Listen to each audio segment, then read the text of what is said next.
तारिख आमर police staff Malkangiri police staff patrolling करते से समय गोटे आईसर गाड़ी आसाला ताकू सन्देह करी ताकू अटक रखाई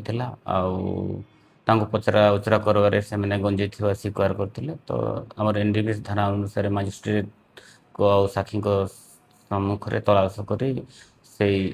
जो गाड़ी कंटेन आम आईचर गाड़ी थी जो थे कुकुड़ा दाना थिला से आमर 500 किलो गंजे जबत होती केस दुई जन ड्राइवर अन्य जड़े जो गाड़ी थे यूपी आम अरेस्ट करिकी कोर्ट फरार कराई